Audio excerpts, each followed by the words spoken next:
Hey everyone, Carl here with Littleroot Lessons, bringing you a deep dive featuring Gastrodon this week. Gastrodon is a very bulky water ground type that acts as a very good pivot in this restricted heavy format, where a lot of the restricteds are Zacian, Kyogre, and Groudon. Gastrodon can kind of thrive in that format and be a good pivot check into all three of those guys. But before we get started on the Gastrodon deep dive, make sure to follow us on Twitter at RLLessons so you can vote on Friday's deep dive topic. This current Friday is going to be Rotom Heat, and there'll be a new poll up every Friday for you to vote on. Also, make sure to leave a like and subscribe down below. We are very, very close to 300 subscribers. Would love to hit that by the end of the year, and time is quickly running out. So, Gastrodon. Gastrodon is a fairly bulky water ground type that I would like to describe as a good pivot Pokemon. It does offer some utility, but a lot of what it's currently known for is just being very, very bulky and being able to take a lot of hits from opposing restricteds and certain Dynamaxes and things like that.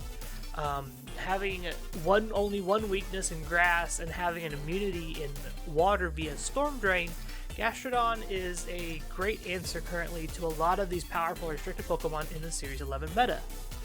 Beyond that pivot game though, Gastrodon offers some decent utility in the forms of speed control, status with Yawn. Even with Storm Drain, it can actually become a decent threat. Slap an Expert Belt or a Life Orb on it, get some special attack investment on that thing, and you can even Dynamax your own Gastrodon to take out an opposing Groudon or deal with a Zacian or anything like that. So never doubt and underestimate the power of a Gastrodon. Water ground types are really, really good in Series 10 with the loss of Dynamax, and I expect Gastrodon to probably be the most popular water ground type in this current format, mainly due to the fact that it can do those utility things while also still being a damage threat. The history for Gastrodon goes way back at the start of Sword and Shield. It's been seeing play on any team that just really has a big water weakness for a very long time.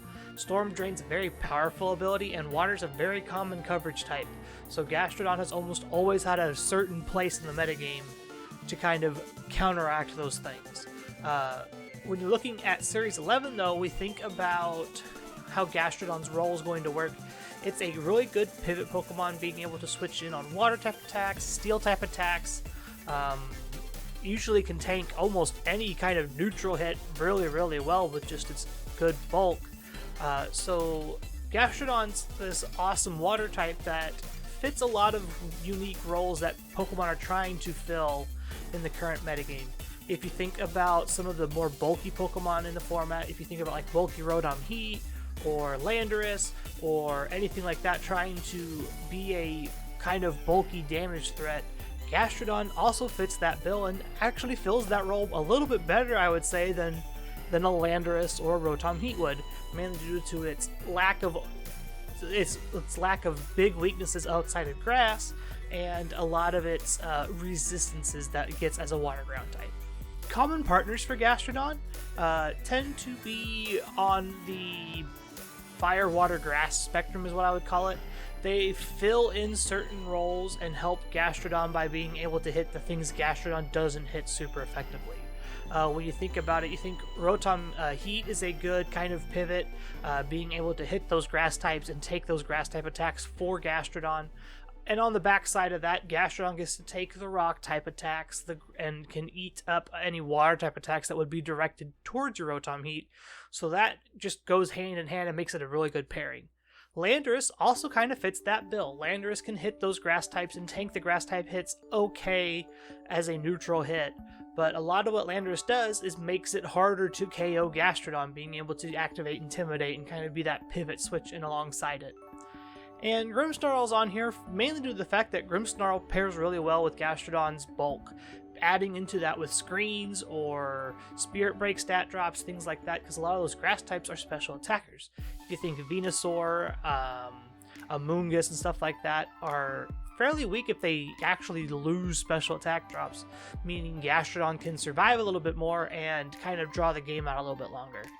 Outside of those big ones, we see some common fire types paired with it. Usually things like Incineroar, Charizard, Reshiram's usually a common pairing too, things of that nature. Charizard makes a little bit more sense than Incineroar does, mainly due to the fact that Charizard's being so frail.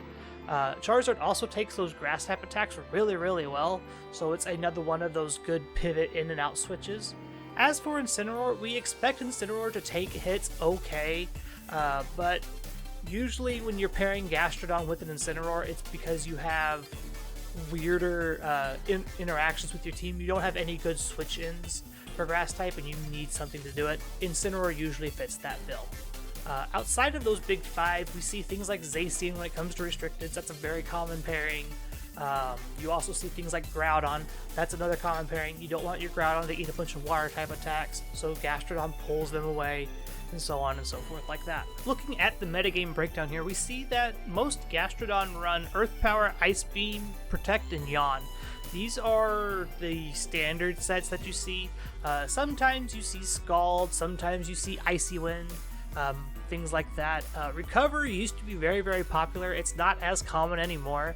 I'm not quite sure why is the reasoning behind that. A lot of the common sets where you would run Earth Power, Yawn, Ice Beam, and Recover, or Earth Power, Icy Wind, Protect, and Recover, something to that line. But nowadays, they are just really big on trying to deal with grass types, deal with ground types, deal with fire types, electric types, things like that, and try to take as many hits as possible. Icy Wind used to be very popular as well as a kind of speed control to help your Gastrodon eventually outspeed things.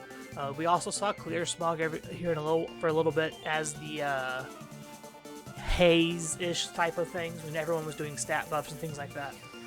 As for common items though, Leftovers has become the most common item on Gastrodon, which plays well with that Protect and that Yawn, being able to set up Yawn, heal a little bit, get a Protect up, heal a little bit more, opponent goes to sleep, and then you get to sit there and chip away at them as you heal back up to full, and by the time they wake up, you get to repeat the whole cycle again.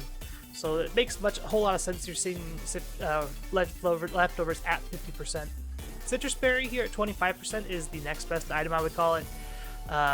Being able to restore that extra little bit of health when you don't have Recover is really, really good, but having access to Recover means that you take that hit, go back up with Citrus Berry, and then you have Recover for the rest of the game if you need it. Outside of those healing items, we see Rindo Berry at 17%. Like I mentioned, you have a real big grass weakness. Having that Rindo Berry to eat that Grassy Glide, to eat that Max Vine Lash, and maybe survive a hit is usually very, very good for a Gastrodon player. And Expert Belt here, 2%. These are the rare offensive Dynamax Gastrodons that you see, looking to get a Storm Drain proc and then Dynamax and blow something up.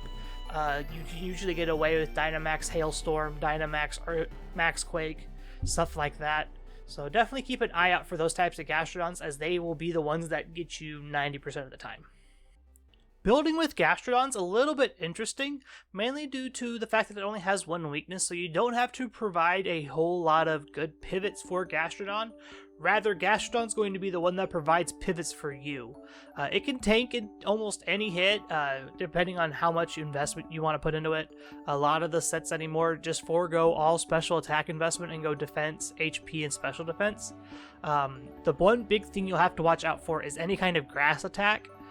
Those will usually be a game ender for you, so having a good grass switch-in will be beneficial for your Gastrodon.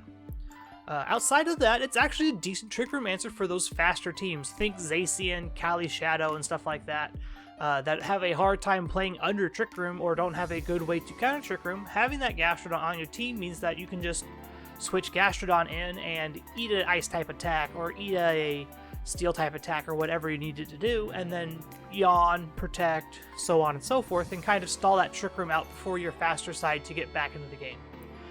And it resists a lot of the common stabs of the restricteds right now.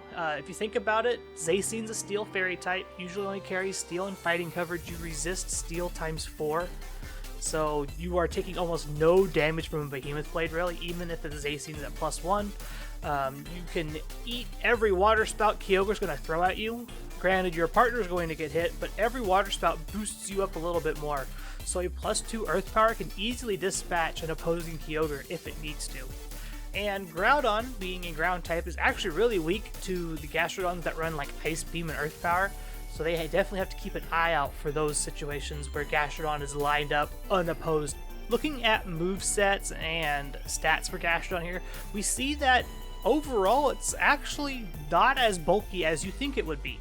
Base HP is 111, which is very, very high, but when you look at the defenses here, base 68, base 82, these are not notable for like defensively bulky Pokemon.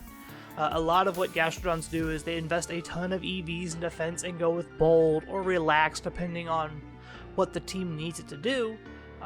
However, you don't have to ever worry about investing in a special attack or attack, mainly due to the fact that you do have that Storm Drain ability. You do get to essentially go to +1 on a mistimed water attack and can easily dispatch with opponents that can't hit you super effectively. As for your speed, base 39 is very slow, especially in this restricted format when things are hitting 200 plus. That base 39 means that you are underspeeding almost the entirety of the format fairly easily without any real work to be put into it. So looking at this first set here, we see the standard leftovers Gastrodon: Earth Power, Scald, Protect, and Yawn. This is super duper standard. You could easily switch Scald for Ice Beam and be perfectly fine. 180 HP, 204 defense, 116 special defense, and then just a little bit in special attack and a little bit in speed to outspeed opposing Gastrodons in this situation. Not that you're going to be running into a ton of Gastrodons with this set. However, having that extra point in speed can come up and be beneficial in certain situations. Next up, we have the Expert Belt set. This is your Dynamax set. This is your go big and hit them hard. We still have HP and defense investment, but instead of investing in special defense, we put the rest into special attack. Mainly due to the fact that we plan on Dynamaxing this thing at some point, and can get our own special defense buffs via Earth Power, turning into Max Quake. We also get access to change the weather to whatever we kind of want, as long as it's rain or ice, which is fine. Max Geyser means that your Max Geysers and Scalds do more later on. Ice Beam means that you take away the weather from a Kyogre or a Groudon that needs it, and can easily dispatch with them later on. And this last set here is a more utility style set. We're still carrying Earth Power to hit almost everything, but we are carrying Icy Wind to kind of help mitigate speed advantages against Gastrodon, trying to get that Gastrodon to move first and use that recover to keep yourselves alive. We still have Yawn to kind of access his status, so things like that are still good, but not as necessary in this Citrus Berry recover set. When looking to defeat an opposing Gastrodon, it's easily dispatched by Grass being 4 times weak, but Ice is always a good backup plan. It will almost always hit for neutral damage unless there's some weird scenario. Freeze Dry can hit for super effectively, so keep an eye out for that. Usually you run that on Lapras, so Freeze Dry Lapras can usually be the one water type that can deal with the Gastrodon very effectively. But outside of that, Grass is almost always your best bet. Gastrodon is usually built super bulky like we saw in the movesets, so any stat drops to its special attack are usually very beneficial. Reducing that damage output on that Gastrodon means that its already lowish special attack is going to do less damage overall, meaning that you get to put in more chip against it and can maybe whittle it down a little bit faster. Other things to think about are like Max Darkness or Max Phantasm. Dropping those defenses, making it less bulky, means that your neutral hits are going to do more as well. And then finally, be aware that Storm Drain is a thing. Many times have I seen players just throw water type attacks with Gastrodon sitting in the back. Oops, switched in Gastrodon, I got +1, your max move got wasted. Oh well. It is a surefire way for Gastrodon to take over the game. Don't give it free boosts. Never give it a free water type attack boost if you can avoid it. Play smart, play defensively in that certain situation. Just don't give it away. It's super easy to just not click water type attacks when you know Gastrodon is potentially in the back somewhere. So to wrap up with Gastrodon, Gastrodon has become a great option when it comes to pivots in the current series, but struggles overall when it comes to getting a place and foothold in the meta, as Sun has become one of the most popular archetypes. Things carrying grass type coverage, things having ways to weaken Gastrodon, screens makes Gastrodon's job a whole lot harder. So Gastrodon overall is a good pivot in this format. It just struggles when it comes to terms of finding ways to get its foot in the door. And Gastrodon's utility is fantastic, but never underestimated as a damage threat. One Storm Drain proc can be the difference between having a weak Sea Slug and a Sea Slug that's Dynamaxing and taking over the game. Try to play smart. Don't activate Storm Drain for them unless you just have to need to. I don't know a situation where you'd have to, but just avoid it at all costs if you can. And with that being said, I want to thank you all for hanging out and listening to me ramble about Gastrodon today. Make sure to check us out on Twitter at LRLessons, at Mr. Missouri25, and at MusicalVGC. If you go and follow at LRLessons, you can go and vote on the poll on Friday for the next deep dive. Make sure to go check out the Discord link. Link is in the description down below, or you can go to discord.gg/LRLessons. We talk about all kinds of VGC stuff. We're talking about Brilliant Diamond Shining Pearl draft leagues coming up maybe. Now that we have the Pokedex and whatnot, once we get that all figured out, we'll probably do tier lists and stuff for that. So definitely come check that out if that's something you're interested in. And remember to hit that subscribe button, ring the bell for notifications, leave a comment down below, leave a like, all that stuff. It helps the YouTube algorithm send us out to new people and helps us grow our audience a little bit more. And with that being said, have a wonderful morning, afternoon, evening, wherever you're at in the world, and we will see you all on Friday with Rodon Heat. Bye, everyone.